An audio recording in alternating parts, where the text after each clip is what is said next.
Welcome to the Texas Conflict Coach radio program. If you've ever experienced or engaged in destructive or unresolved conflict, then you know it leads to broken relationships, distrust, and damaging results. Our program will help you manage and resolve conflict effectively with strategies, valuable resources, and support. Since 2009, our radio program hosted guest experts from around the globe sharing their perspectives, experiences, and expertise while giving you food for thought.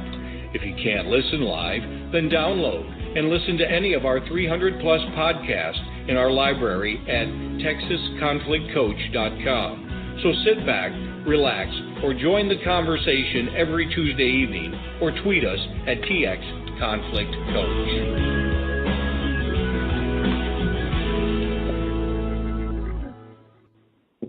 Good morning, everyone, and we continue our international series with Dr. Katrina Burrus in Cultural Misunderstandings, working with different leadership styles. Amid accelerating change and globalization, companies are faced with the difficult challenge of thinking globally while acting locally. Companies are in dire need of leaders who possess an exceptional ability to accelerate business in complex and multicultural environments. However, working in a multicultural environment is complex and causes many misunderstandings. Even if you never leave the U.S., the increasing rate of globalization will likely have you working with a peer, employee, or boss from a different national cultural background.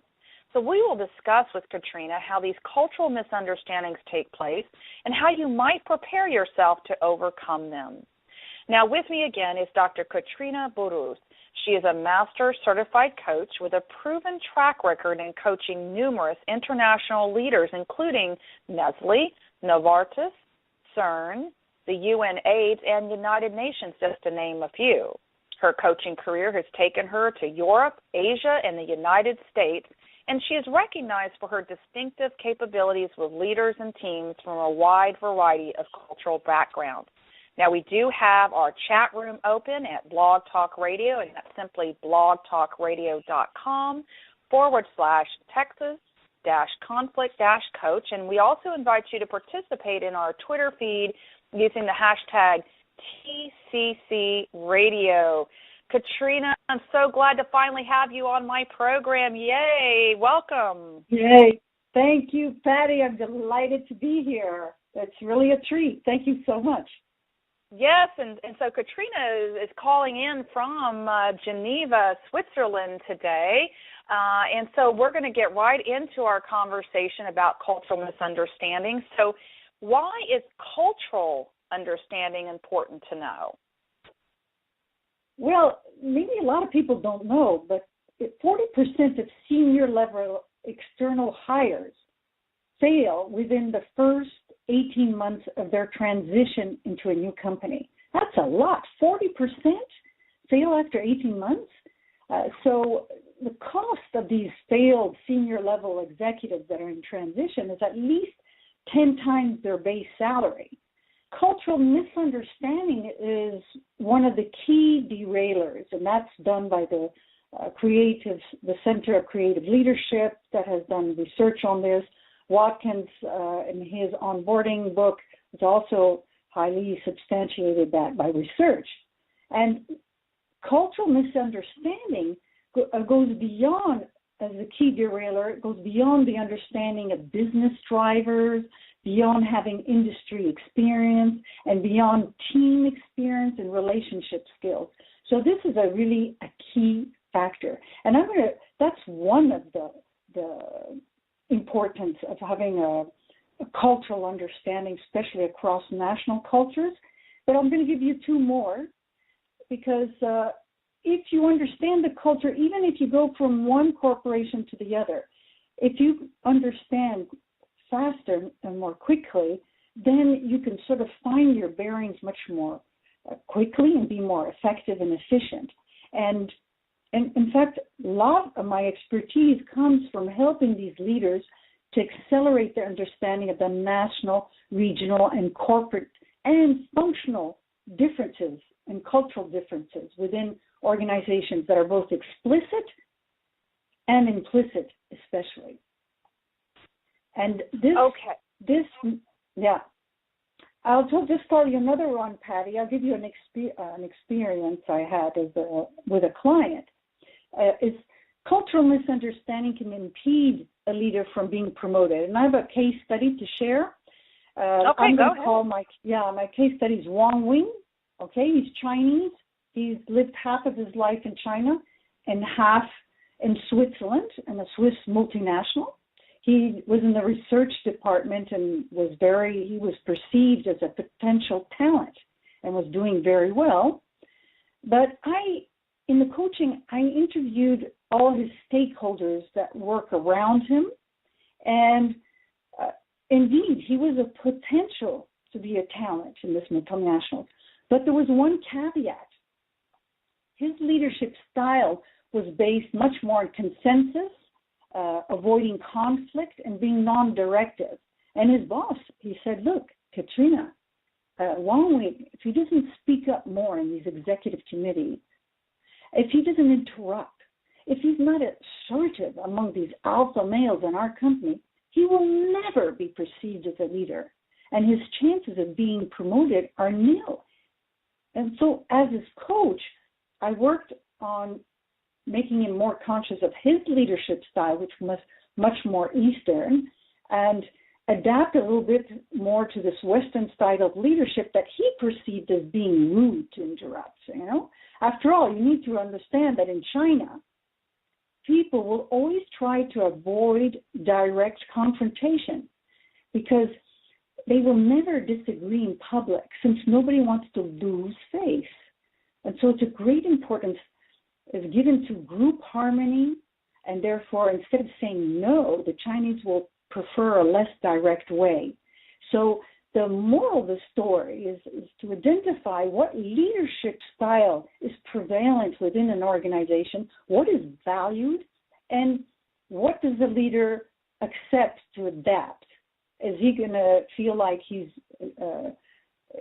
completely changing as a person by adapting, or can he understand that he has everything to gain by slightly being more assertive and interrupting, which of course was difficult for him. But Wang Wing at that time was perceived as a weak leader, an avoidant leader, and even though he got a lot done and his leadership style was very well appreciated when he moved to India, what worked when he moved to China, Beijing, China.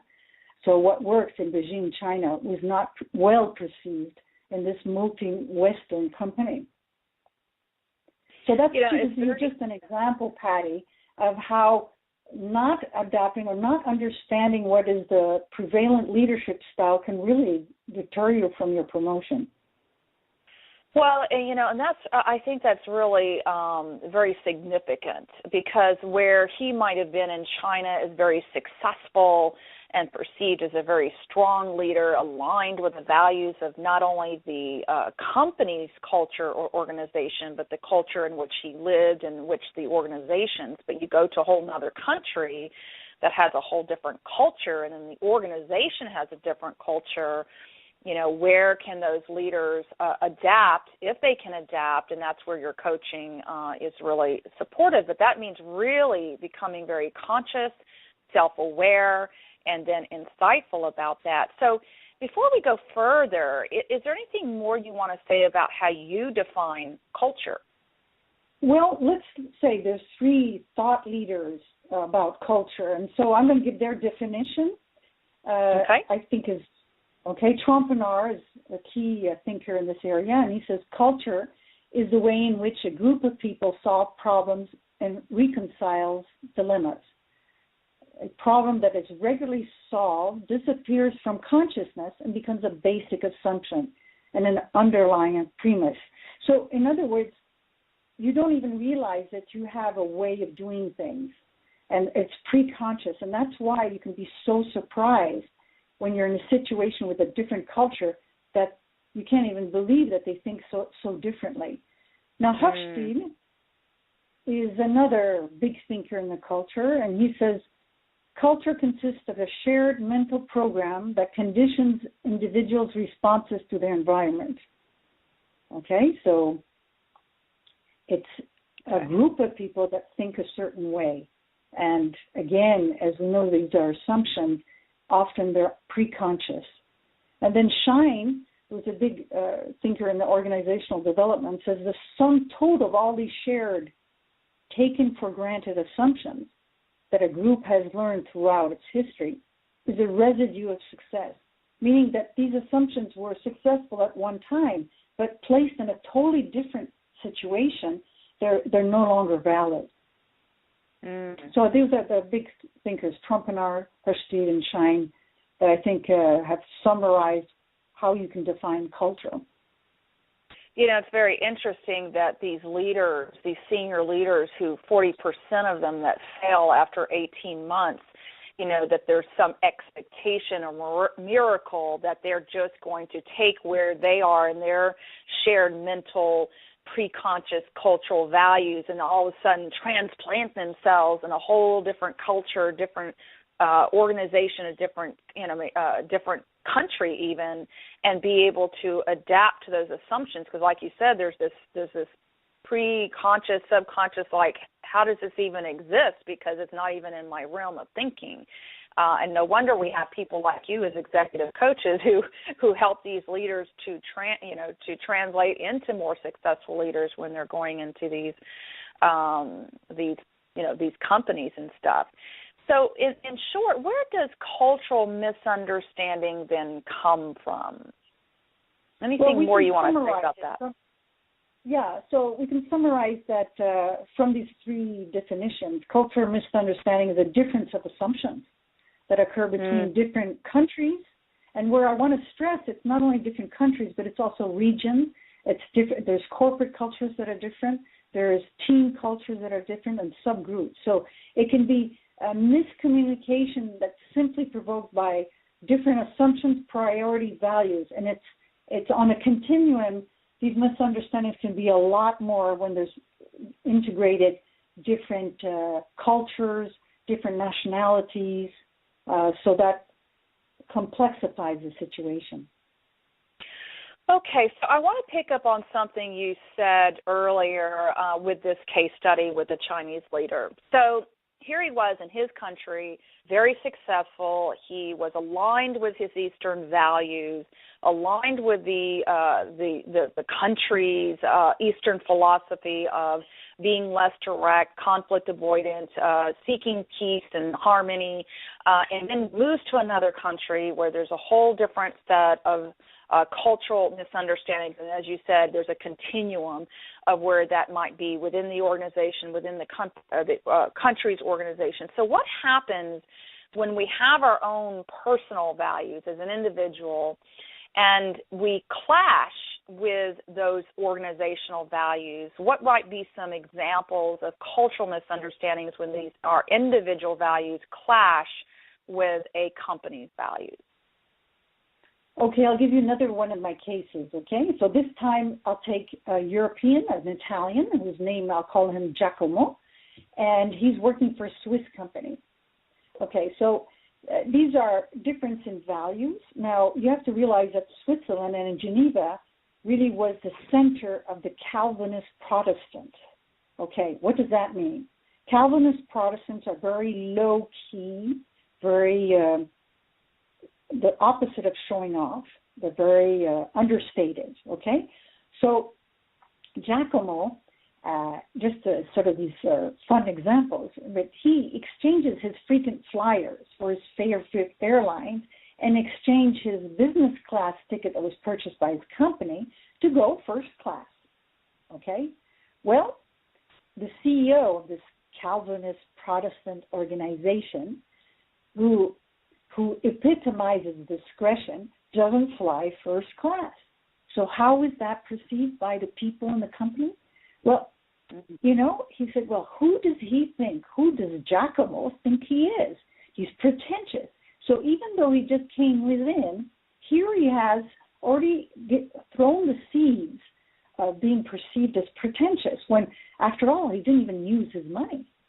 So it's just a discrepancy between him that likes to live well, it's probably Catholic and, can live well, and a Protestant that is extremely low key. So that's one example. I'll give you another one, still with Giacomo.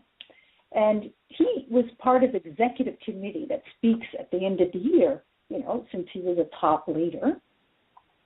Well, Giacomo, like his name implies, is Italian, and he dresses differently than the Swiss. The Italians are probably better dresser and more chic.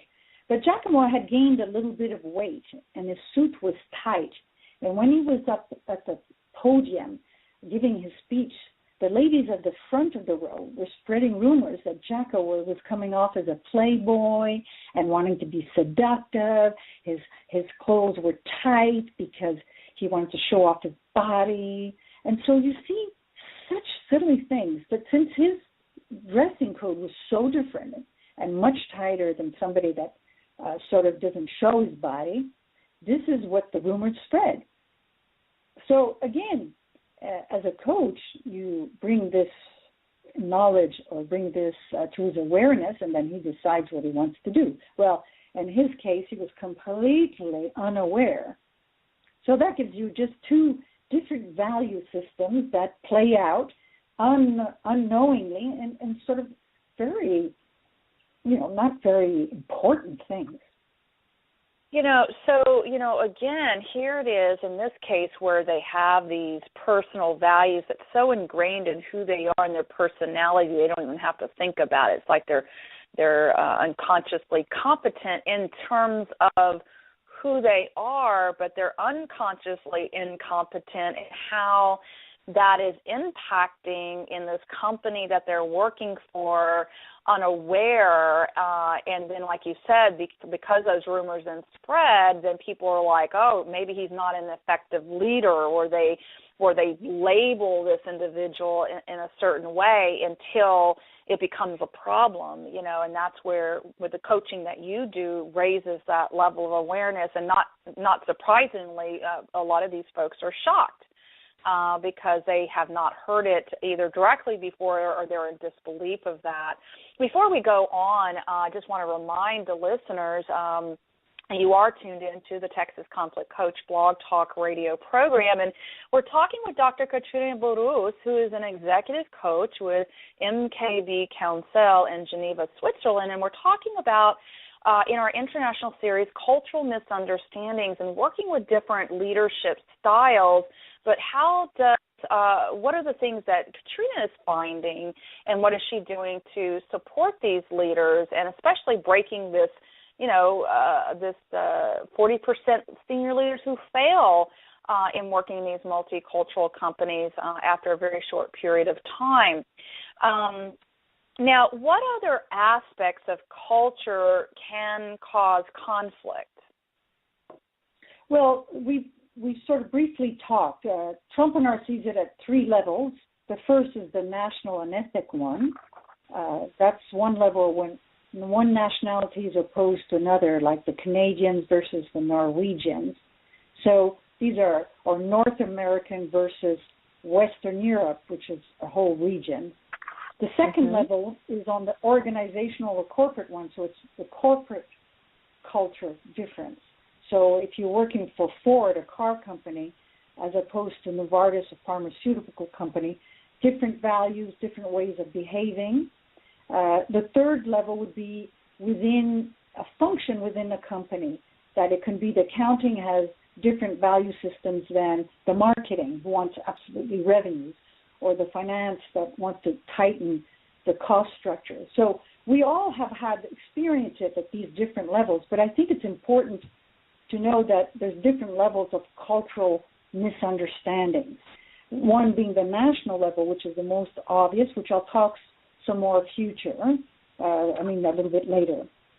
So the coach can play an important role in facilitating this understanding of the different types of culture, the national, regional, like New York versus California, the organizational one, that is for-profit versus not-for-profit. For example, I had a client that was in the military and then went for a for-profit. Well, what's the underlying value for the military is really to save his country, to defend the values of his country, and so he will risk his life for that. But you place him in a for-profit company where money is the issue, well, takes a while to adapt to this different way of thinking, if you adapt at all. So those are organizational differences. And then, of course, as I mentioned, there's a functional one, the marketing versus the accounting department, each one with their different values, priorities, and assumptions. You know, that reminds me. So there's another word to be aware. Those are three levels that I would like people to go away with, that they know it's cultures at different levels.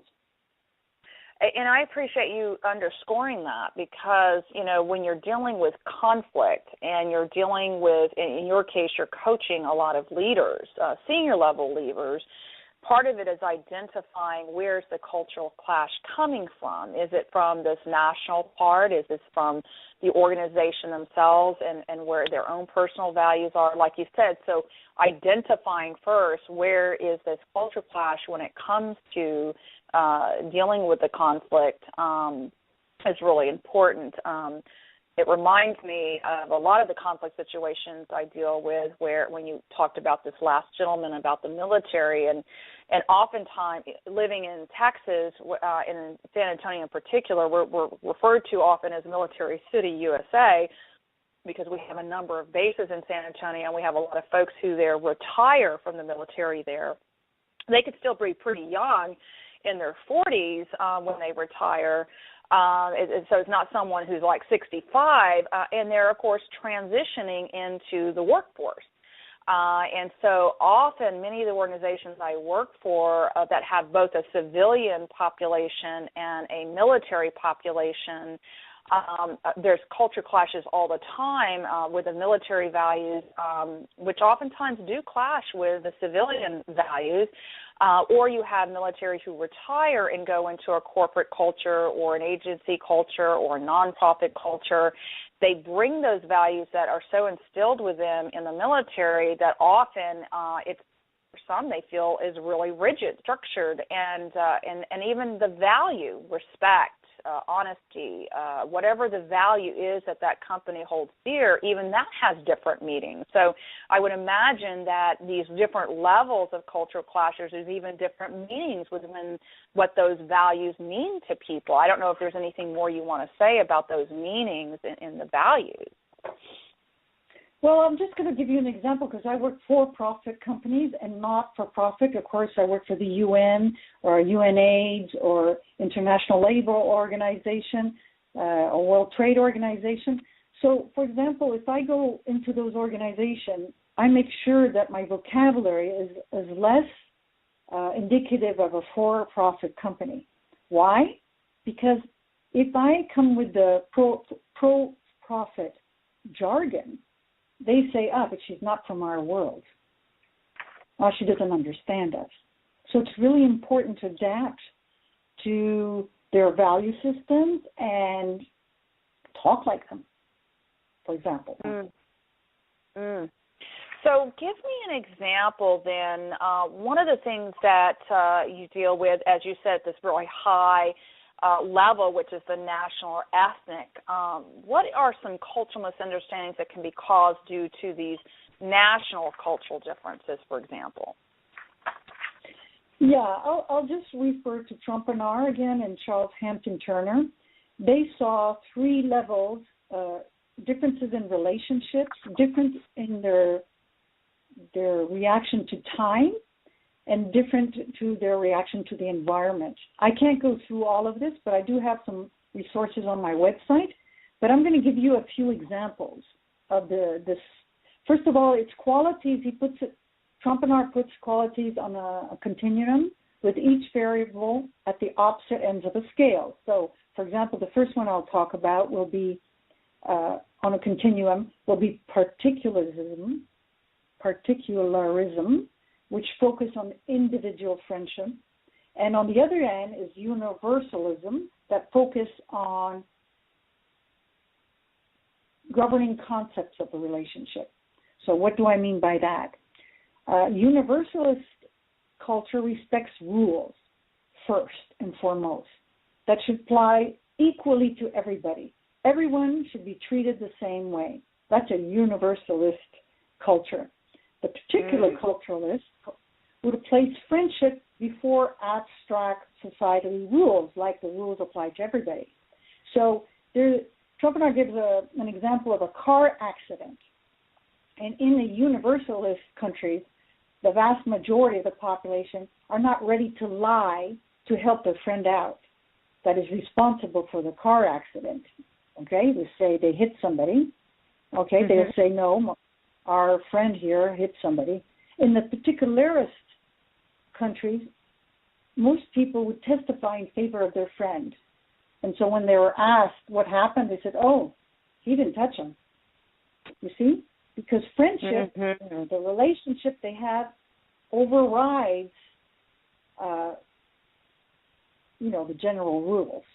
See, so that gives you an example. Now, with the Swiss and Americans, we're more universalist because we believe what is right and good can be defined and applied to all situations.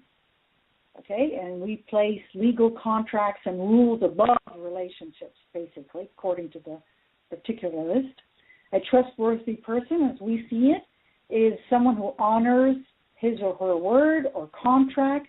A deal is a deal. There's one truth, there's one reality. I mean, I'm exaggerating, but I'm speaking about the end of the continuum. Like now, Russia and China, they're more particularist, and legal contracts are viewed as a starting point, not as an ending point. And this contract can be modified and depends on the relationship and the specific circumstances.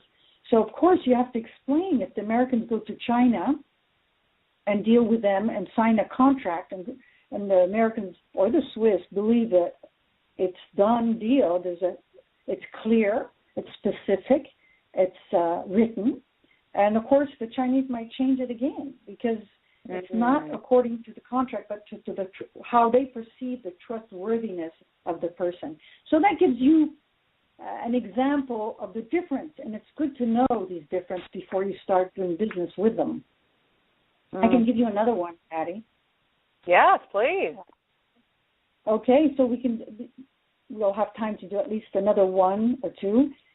Is the individualism versus the collectivism. Okay, so for example, the Australians, the Americans are more individualists, and when they take care of themselves and their close family, usually, to achieve things alone, they assume their personal responsibility. They make decisions in business on the spot if they're representatives of a certain area of responsibility. Okay, that's the individualist. Now, the collectivist, like in Colombia, for example, to use an example, groups include close and more distant relatives as well as a larger number of friends. And so the Colombians, for example, would achieve things in group, assume joint responsibility, and decisions are more readily referred back to the organization. What does that mean? That instead of making on-the-spot decision, even if they were representative of that area of responsibility, they will probably refer back to their boss before they make a decision. Okay, so that is in an organization. I have one client today who is in a more individualistic, his preferred leadership style, quite authoritative as well, and he's working in a very more collectivist type of environment and really has difficulty adapting to having to refer back all the time to his boss because his boss might perceive him as being insubordinate. And this extends to beyond work.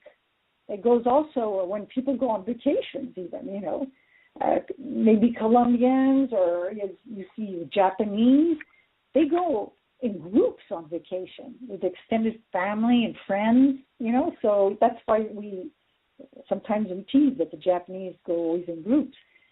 But the more individualist society, like Australians, Americans, Swiss, they go in pairs or they go alone. So it doesn't only affect your business, but it also affects your personal way of proceeding vacation and your life, basically. I love the specific examples that you give as it applies to what, like you said, universalism versus particularism, individualism. So I appreciate the very specific, real examples. Mm-hmm.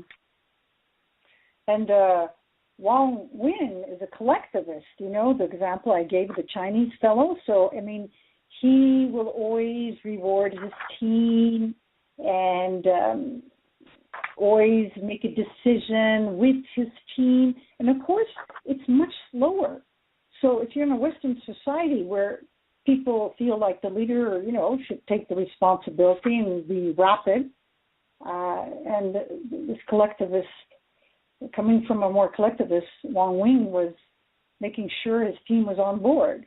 So it's a really different way of seeing things. And I also mentioned the power distance, that I had this fellow that was very authoritarian. Now, Hofstede did research on that, and it's the degree of hierarchy within a society. So like Malaysia and Guatemala are very hierarchical. Okay, so I'll give you what does that mean? They won't challenge their leader. Again, they will not challenge their leader because they don't want the leader to lose face. They won't even question his orders. I'm exaggerating a bit, but not very far. Rules and regulation are respected. Many power-distant societies, in this case the Malaysian boss, he did not only tell you what to do, but he also told you how to do it. You see? Now, you do that in a Danish company with a Danish executive, and he will just not understand, because Austria and Denmark are far more egalitarian. In Denmark, people take initiative, are comfortable challenging their authority. It's not perceived by the boss as insubordination. They're used to it. They're comfortable with it. And you could see bosses socialize with their direct reports or their employees or their staff. So, see, that's a big difference. So presence of a dominant leader in Malaysia is normal, but in Denmark that would be viewed as very power-hungry and incapable of appreciating other people's work, because if they're deciding for his direct reports what to do and how to do, they feel like their expertise is not respected. And this has been quite some challenge for some of my executive leaders that come from southern European countries. I love the diversity of the leaders from various organizations and countries that you've worked with. And so one of the things that I'm hearing is because leaders are going to be listening to this.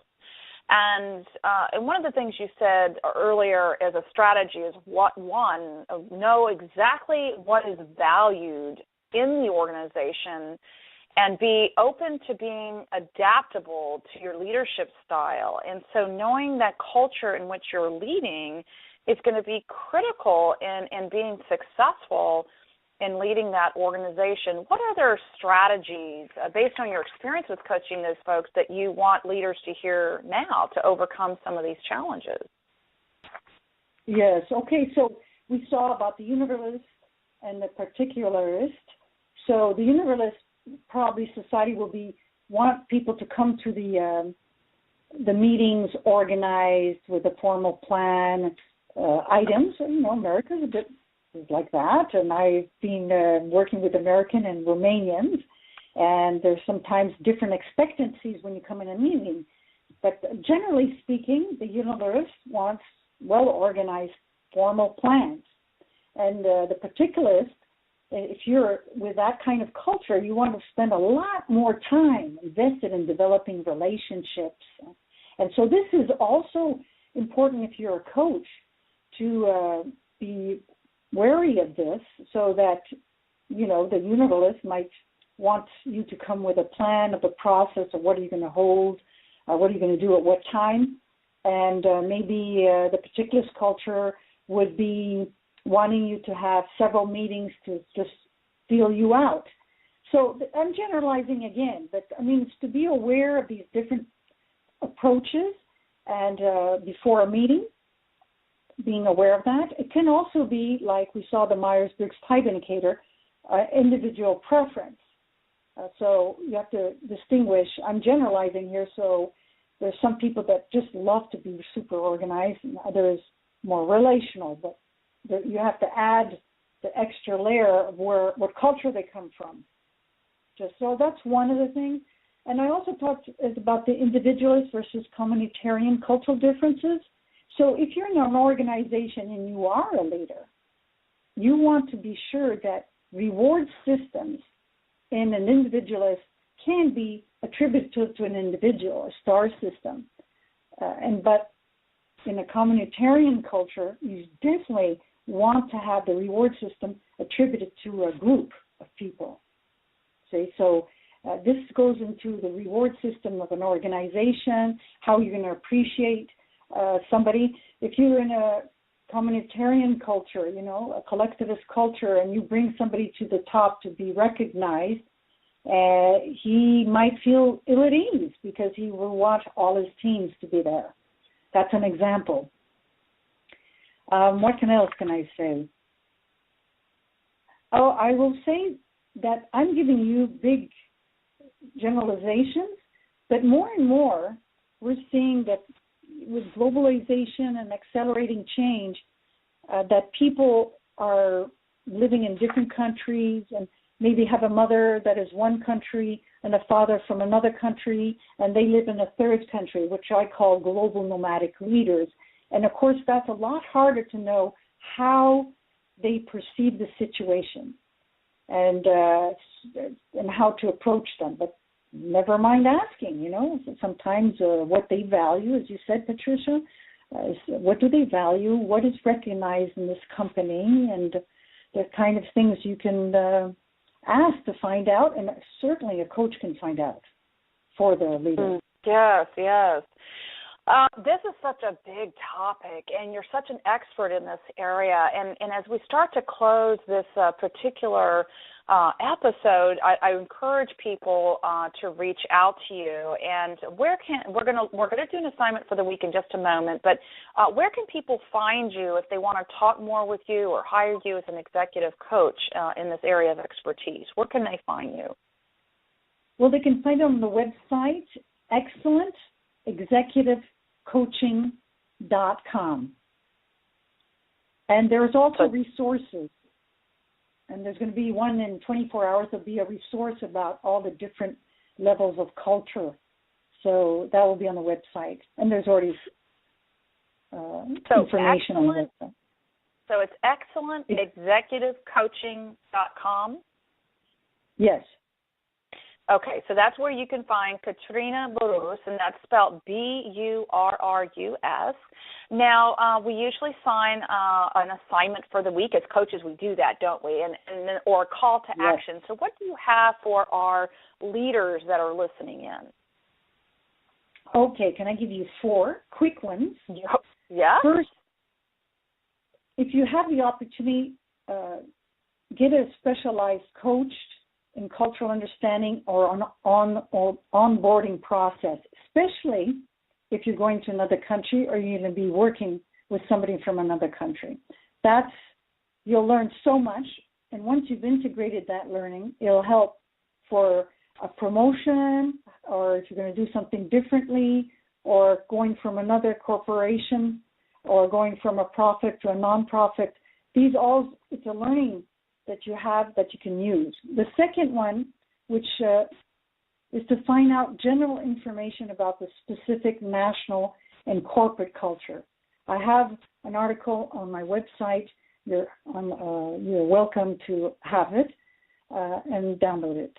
The third is, I'm going to give you a good tip, is that before or even within your company, current company, ask 2 questions. What is rewarded in your company? What's rewarded in your company? How do you get promoted? Is another way of saying it. The other is ask, what is taboo in this organization? What is not well perceived? Because they'll say taboo, they might say, being unethical. But so dig further, because that's obvious, you can't be unethical. But what is not appreciated? What would impede you from being promoted? So that you'll be surprised how much information you get from that. And then the fourth point is ask how are decisions made in your organization, both formally and informally. How are decisions made? Informally is a more subtle one, because then you'll find the indirect influences that are not maybe have a leadership position, but they're very influential in the organization.